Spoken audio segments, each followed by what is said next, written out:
$10 tickets to the WNBA Finals, while Caitlin Clark's jersey sells for $200. That's not a typo. The league's championship games are literally cheaper than parking at most sporting events, and Diana Taurasi just exposed exactly why nobody's watching anymore. What she revealed about the empty seats will shock you.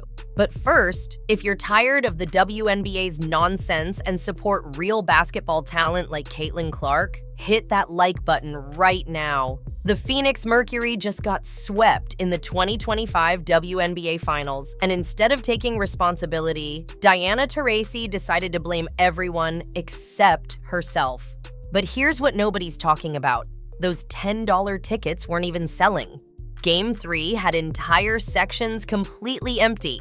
The lower bowl looked like a ghost town. Meanwhile, just months ago when Caitlin Clark was healthy and playing, those same seats were going for $500 minimum. The contrast is absolutely devastating for the league's reputation. But that wasn't the whole story. Commissioner Cathy Engelbert has been doing damage control all week, claiming this is the strongest position the league has ever been in. Strongest? The finals averaged less viewership than a regular season Indiana Fever game from earlier this year. Before Caitlin's ankle injury sidelined her in late 2025, every single Fever game was appointment television.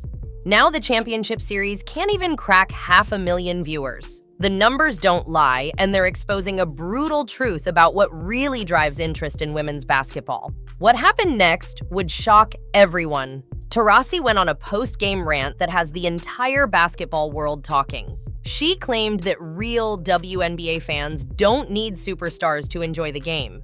She actually said the league was better before all the new attention. Think about that for a second. A professional athlete is literally complaining that too many people were watching her sport. The desperation is so obvious, it's painful. She knows exactly why those arenas were packed earlier this year, and it wasn't to watch her shoot 3 for 15 from the field. The financial implications are even more shocking than you think. Sources inside the league office are panicking because corporate sponsors are already pulling back. Nike reportedly cut their finals advertising budget by 70% after seeing the early ticket sales. ESPN moved Game 4 to their streaming platform instead of the main channel. That's unprecedented for a championship series. When your biggest media partner doesn't even believe in your product enough to give it primetime coverage, you've got a massive problem. Here's where it gets really interesting, though. Sophie Cunningham, who joined the Indiana Fever this 2025 season after leaving Phoenix, has been subtly throwing shade on social media. She posted a picture of a sold-out Fever regular season game with the caption, "Remember when basketball was fun?" The timing wasn't coincidental. She knows what everyone else knows. The league only thrives when its actual stars are playing. And right now, with Caitlin Clark recovering from that ankle injury she suffered in December, there's no star power left to save these finals. But the most revealing moment came when a reporter asked Taurasi about the empty seats directly. Her response? She blamed it on the media for creating false narratives about attendance. False narratives? Brother, we can literally see the empty chairs on television. The wide shots during free throws look like a high school game. Security guards outnumber fans in some sections. You can hear individual conversations from the court because there's no crowd noise to drown them out. This isn't a narrative. It's reality captured in 4K resolution. The Players Association is absolutely furious about this situation too. They're heading into crucial salary negotiations this offseason, and management now has all the leverage. How can you demand higher pay when your championship series has dollar menu pricing?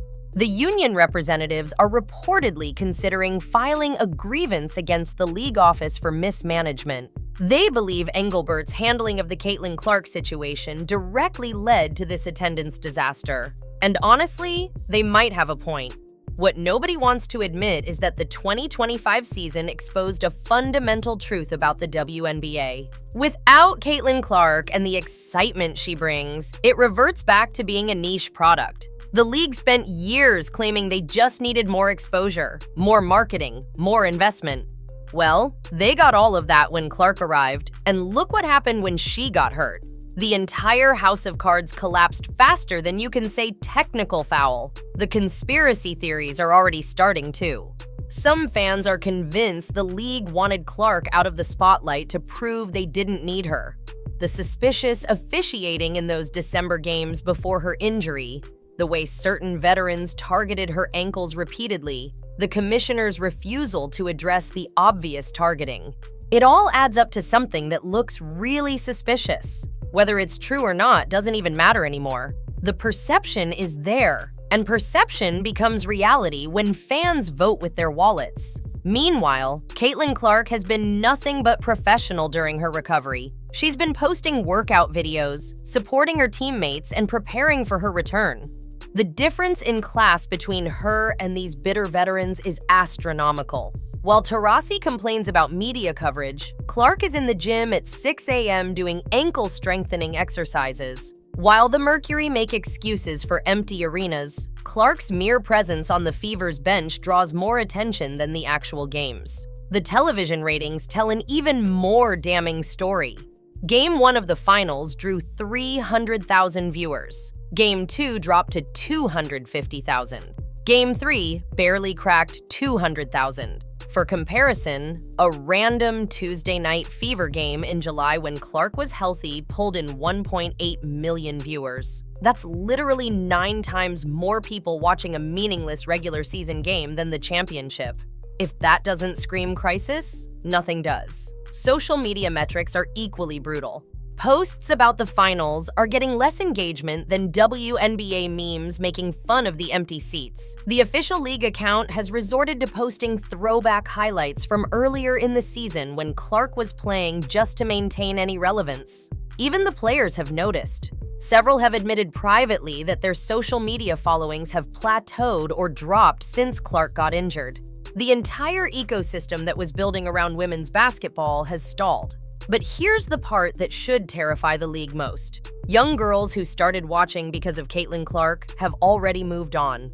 Youth basketball camps are reporting that kids aren't asking about WNBA players anymore, except for Clark. Jersey sales for everyone except Clark and Sophie Cunningham have cratered. The next generation of fans that the league desperately needed to cultivate has already checked out. You can't build a sustainable business model when your target demographic loses interest the moment your biggest star isn't playing.